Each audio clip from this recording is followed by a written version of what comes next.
Hi friends, പുതിയൊരു വീഡിയോയിലേക്ക് സ്വാഗതം. കുരുമുളകിൻ്റെ ഇലകൾ വെച്ചിട്ടുള്ള അടിപൊളി ടിപ്സാണ് കേട്ടോ ഇന്നത്തെ വീഡിയോയിലുള്ളത്. കുരുമുളക് ചെടിയൊക്കെ മിക്കവാറും നമ്മുടെ എല്ലാവരുടെയും വീടുകളിലുണ്ട്. പക്ഷേ ഇതിൻ്റെ ഇലകൾ വെച്ചിട്ടുള്ള ഇത്തരം ടിപ്സ് നിങ്ങൾ ഇതുവരെ കണ്ടിട്ടുണ്ടാവില്ല. നമ്മുടെ വീടിനകത്തെ ശല്യക്കാരായ പല്ലി, പാറ്റ എന്നിവയെ കൂട്ടത്തോടെ നശിപ്പിക്കാനും അതുപോലെ തന്നെ കൊതുകിനെ തുരത്തി ഓടിക്കാനും വളരെ എഫക്റ്റീവായ ഒന്നാണ് കുരുമുളകിൻ്റെ ഇലകൾ. ഞാനിവിടെ കുറച്ച് ഇലകൾ എടുത്തിട്ടുണ്ട്. ഇത്രയൊന്നും വേണ്ട കേട്ടോ, 2-3 ഇലകൾ മാത്രം മതി നമ്മുടെ ടിപ്പ് ചെയ്യാനായിട്ട്.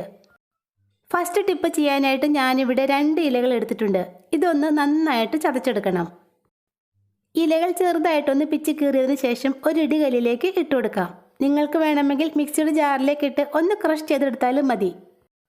2 ഇലകളും ഇടികല്ലിലേക്ക് ഇട്ടതിന് ശേഷം നമുക്കിത് നന്നായിട്ടൊന്ന് ചതച്ചെടുക്കാം. കുരുമുളകിൻ്റെ ഇലകൾ ചതയ്ക്കുമ്പോൾ നല്ലൊരു സ്മെല്ലാണ് കേട്ടോ വരുന്നത്. അതുപോലെ തന്നെ ഈ ഇലകൾക്ക് ചെറിയൊരു പുകച്ചിലൊക്കെ ഉണ്ടാകും. അതുകൊണ്ട് കയ്യിലൊക്കെ പുരണ്ടാൽ പെട്ടെന്ന് തന്നെ കഴുകിക്കളയണം.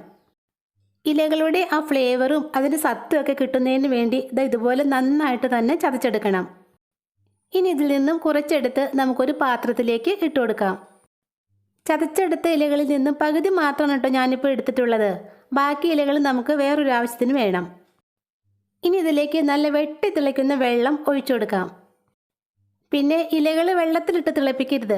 വെള്ളത്തിലിട്ട് തിളപ്പിച്ചാൽ അതിൻ്റെ ഫ്ലേവർ പെട്ടെന്ന് തന്നെ ഇല്ലാണ്ടാവും. അതുകൊണ്ട് നല്ല വെട്ടി തിളയ്ക്കുന്ന വെള്ളമാണ് ഇതിലേക്ക് ഒഴിച്ചു കൊടുക്കേണ്ടത്. ഒരു സ്പൂണ് കൊണ്ട് നന്നായിട്ടൊന്ന് ഇളക്കി മിക്സാക്കിയ ശേഷം നമുക്കിതൊന്ന് അടച്ച് മാറ്റി വയ്ക്കാം. നല്ല തിളച്ച വെള്ളമല്ല നമ്മൾ ഒഴിച്ചു കൊടുത്തത്. ഇത് നന്നായിട്ടൊന്ന് തണുത്ത് കിട്ടണം. മാത്രമല്ല ഇതിൻ്റെ ഫ്ലേവർ ഒട്ടും തന്നെ പോകാനും പാടില്ല. അതിനു വേണ്ടിയാണ് അടച്ചു വയ്ക്കുന്നത്. ഇതിവിടെ ഇരുന്ന് നന്നായിട്ടൊന്ന് തണുക്കട്ടെ. അപ്പോഴേക്കും നമ്മൾ ആ ചതച്ച ഇലകൾ ബാക്കിയുണ്ടല്ലോ, അതുകൊണ്ടുള്ള ഒരു ടിപ്പ് ചെയ്യാം. നമ്മുടെ വീടിനകത്തുള്ള പല്ലികളും പാറ്റകളും ഒക്കെ തുരുതുരാന്ന് ചത്തു വീഴാനുള്ള ഒരു ടിപ്പാണ് കേട്ടോ ഇത്. ഞാനിവിടെ ഒരു റസ്കിൻ്റെ പീസ് എടുത്തിട്ടുണ്ട്. ഇത് നന്നായിട്ടൊന്ന് പൊടിച്ചെടുക്കാം.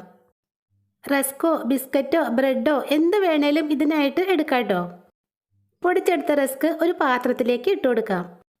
ഇനി ഇതിലേക്ക് നമ്മൾ ആ ചതച്ച് മാറ്റി വെച്ചേക്കുന്ന കുരുമുളകിൻ്റെ ഇലകൾ ഇട്ട് കൊടുക്കാം. ഇലകൾ ഇട്ടതിന് ശേഷം ഒരു സ്പൂൺ വെച്ച് ഇത് നന്നായിട്ടൊന്ന് മിക്സാക്കി കൊടുക്കാം. ബിസ്ക്കറ്റോ, ബ്രെഡോ, റസ്കോ അങ്ങനെയുള്ള ഐറ്റംസൊക്കെ തുറന്ന് വെച്ചാൽ അതിലേക്ക് പെട്ടെന്ന് തന്നെ പല്ലിയും പാറ്റയൊക്കെ വന്ന് കയറും. പല്ലി, പാറ്റ എന്നിവയെ നമ്മുടെ മിക്സിലേക്ക് ഒന്ന് ആകർഷിക്കുന്നതിന് വേണ്ടിയാണ് റസ്ക് പൊടിച്ച് ചേർത്ത് കൊടുത്തത്. ഇനി ഇതിലേക്ക് ഒരു കിടുക്കാച്ച ഐറ്റം കൂടി ചേർത്ത് കൊടുക്കണം. എക്സ്പയറി ഡേറ്റ് ഒക്കെ കഴിഞ്ഞ് പാരസെറ്റമോളോ, ഡോളോയോ അങ്ങനെ ഏതെങ്കിലുമൊക്കെ ഗുളിക നമ്മുടെ വീട്ടിലുണ്ടാവുമല്ലോ, അതിൽ നിന്നും ഒരെണ്ണം എടുത്താൽ മതി. ഞാനിപ്പോൾ ഒരു ഗുളിയാണ് കേട്ടോ ഇതിലേക്ക് പൊടിച്ച് ചേർക്കുന്നത്. നിങ്ങളുടെ വീട്ടിൽ പല്ലിയുടെയും പാറ്റയുടെയും ഒക്കെ ശല്യം കൂടുതലാണെങ്കിൽ 2-3 ഗുളിക പൊടിച്ച് ചേർക്കാം. ഗുളിക നന്നായിട്ട് നല്ല ഫൈൻ പൗഡറായിട്ട് തന്നെ പൊടിച്ചെടുക്കണം. ഇനി ഇത് നമ്മുടെ ഇല മിക്സിലേക്ക് ഇട്ട് കൊടുക്കാം. എല്ലാം കൂടി നന്നായിട്ടൊന്ന് ഇളക്കി മിക്സാക്കണം. ഇതിപ്പോൾ ഒരുമാതിരി തരിതരിപ്പായിട്ടാണ് ഇരിക്കുന്നത്. ഇതിലേക്ക് നമുക്ക് കുറച്ച് വെളിച്ചെണ്ണ കൂടി ചേർത്ത് നന്നായിട്ടൊന്ന് കുഴച്ചെടുക്കാം. പല്ലി, പാറ്റ എന്നിവയെ നമ്മുടെ മിക്സിലേക്കൊന്ന് ആകർഷിക്കുന്നതിന് വേണ്ടിയാണ് വെളിച്ചെണ്ണ ചേർത്ത് കൊടുക്കുന്നത്. പല്ലിക്കും പാറ്റയ്ക്കും ഒക്കെ ഒത്തിരി ഇഷ്ടമുള്ളതാണ് വെളിച്ചെണ്ണയുടെ ഫ്ലേവർ. അതുകൊണ്ട് ഇത് തിന്നാനായിട്ട് അവറ്റകൾ ഇതിനടുത്തേക്ക് വരികയും തിന്നുകയും ചെയ്യും. വെളിച്ചെണ്ണ ചേർത്ത് നന്നായിട്ടൊന്ന് ഇളക്കിയതിന് ശേഷം പല്ലിയുടെയും പാറ്റയുടെയും ഒക്കെ ശല്യമുള്ള സ്ഥലത്ത് ഇതിങ്ങനെ തന്നെ വെക്കാം. നല്ലൊരു ഫ്ലേവറാണ് കേട്ടോ നമ്മുടെ മിക്സിൽ നിന്ന് വരുന്നത്. ഇതാ കണ്ടോ ഒരു ഈച്ച വന്നിരിക്കുന്നത്. നമ്മുടെ മിക്സ് കുറച്ചളവിൽ തിന്നാൽ പോലും പല്ലിയും പാറ്റയും ഈച്ചയും എല്ലാം തുരുതുരാന്ന് ചത്തു വീഴും. ഞാനിവിടെ ഇതുപോലുള്ള ബോട്ടിൽ ക്യാപ്പുകളാണ് എടുത്തിട്ടുള്ളത്. ഇതിലേക്ക് നമ്മുടെ മിക്സ് കുറേശ്ശെ ഇട്ട് കൊടുക്കാം. കിച്ചണിലൊക്കെ വാരി വിതറിയിടാതെ ഇങ്ങനെയൊക്കെ ചെയ്ത് വയ്ക്കുകയാണെങ്കിൽ നമ്മുടെ കിച്ചൺ നല്ല നീറ്റായിട്ടിരിക്കുകയും ചെയ്യും. എനിക്കിവിടെ സ്റ്റൗവിൻ്റെ അടിഭാഗത്തും അതുപോലെ തന്നെ സ്റ്റൗ ടോപ്പിലും കൗണ്ടർ ടോപ്പിലും ഒക്കെയാണ് പാറ്റയുടെയും പല്ലിയുടെയും ഒക്കെ ശല്യം കൂടുതലായിട്ടുള്ളത്. അതുകൊണ്ട് ഞാൻ അവിടെയൊക്കെയാണ് മരുന്ന് നിറച്ച് ക്യാപ്പ് വെച്ചു കൊടുക്കുന്നത്. ഞാൻ ചെയ്ത് നോക്കി എനിക്ക് നല്ല റിസൾട്ട് കിട്ടിയ ഒരു ടിപ്പാണ് കേട്ടോ ഇത്. കുരുമുളകിൻ്റെ ഇലയും റസ്ക് പൊടിയും പാരസെറ്റമോളൊക്കെ ചേരുമ്പോൾ നല്ലൊരു എഫക്റ്റാണ് കിട്ടുന്നത്. പല്ലി, പാറ്റ എന്നിവയെ കൊന്നൊടുക്കാനുള്ള നല്ലൊരു ടിപ്പാണ് കേട്ടോ ഇത്. തീർച്ചയായിട്ടും ഒന്ന് ചെയ്ത് നോക്കണേ. നമ്മൾ തണുക്കാനായിട്ട് മാറ്റി വെച്ച വെള്ളം നന്നായിട്ട് തണുത്ത് കിട്ടിയിട്ടുണ്ട്. കുരുമുളകിൻ്റെ ഇലയുടെ നല്ലൊരു ഫ്ലേവറാണ് കേട്ടോ ഇവിടെ നിറയെ. മാത്രമല്ല തിളച്ച വെള്ളം ഒഴിച്ചു കൊടുത്തത് കൊണ്ട് ഇലയുടെ സത്തൊക്കെ നന്നായിട്ട് ഇറങ്ങി നമ്മുടെ വെള്ളത്തിൻ്റെ കളറൊക്കെ ഒന്ന് ചേഞ്ച് ആയി വന്നിട്ടുണ്ട്. ഇനി ഇതിലേക്ക് ഒരൊറ്റ ഐറ്റം കൂടി ചേർത്ത് കൊടുത്താൽ മതി. നമ്മൾ യൂസ് ചെയ്യുന്ന ഏതെങ്കിലും ഒരു പൗഡർ ഒരല്പം നമുക്ക് ഈ വെള്ളത്തിലേക്ക് ഇട്ട് കൊടുക്കാം. ഏകദേശം 1 സ്പൂണോളം പൗഡറാണ് ഞാൻ ഈ വെള്ളത്തിലേക്ക് ഇട്ട് കൊടുക്കുന്നത്. പൗഡർ ഇട്ടതിന് ശേഷം ഒരു സ്പൂൺ വെച്ച് ഇത് നന്നായിട്ടൊന്ന് ഇളക്കി മിക്സാക്കി എടുക്കാം. ഇപ്പോൾ ഒരു അടിപൊളി സ്മെല്ലാണ് കേട്ടോ ഇവിടെ നിറയെ.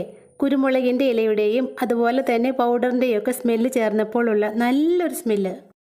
നമ്മുടെ വീടിൻ്റെ അകത്തുള്ള കൊതുകിനെയെല്ലാം കൂട്ടത്തോടെ പമ്പ കടത്താനുള്ള നല്ലൊരു മരുന്നാണിത്. നന്നായിട്ടൊന്ന് ഇളക്കി മിക്സാക്കിയ ശേഷം നമുക്കിതൊരു സ്പ്രേ ബോട്ടിലേക്ക് അരിച്ച് ഒഴിച്ചു കൊടുക്കാം. സന്ധ്യാസമയത്താണല്ലോ കൊതുകിൻ്റെ ശല്യം കൂടുതലായിട്ടുണ്ടാവുന്നത്. അപ്പോൾ ആ സമയത്ത് നമുക്കിത് വീടിനുള്ളിൽ സ്പ്രേ ചെയ്ത് കൊടുക്കാം. കട്ടിലിനടിയിലും മേശയ്ക്കടിയിലും അതുപോലെ കർട്ടൻ്റെ പിറകിലും ഒക്കെയാണ് കൊതുക് ഒളിച്ചിരിക്കുന്നത്. അവിടെയെല്ലാം നമുക്കിത് സ്പ്രേ ചെയ്യാം. കെമിക്കൽസ് ഒന്നും തന്നെ ഇല്ലാതെ കുരുമുളകിൻ്റെ ഇല വെച്ച് കൊതുകിനെ തുരത്തി ഓടിക്കാനുള്ള ഈ ടിപ്പ് എന്തായാലും നിങ്ങൾക്ക് പ്രയോജനപ്പെടും. തീർച്ചയായിട്ടും ഒന്ന് ചെയ്ത് നോക്കണേ. അപ്പോൾ കുരുമുളകിൻ്റെ ഇല വെച്ചുള്ള ഇന്നത്തെ ഈ ടിപ്സിൽ ഏതെങ്കിലും ഒന്ന് നിങ്ങൾക്ക് യൂസ്ഫുള്ളായി തോന്നുവാണെങ്കിൽ എൻ്റെ ഈ ചാനൽ ഒന്ന് സബ്സ്ക്രൈബ് ചെയ്തേക്കണേ. താങ്ക്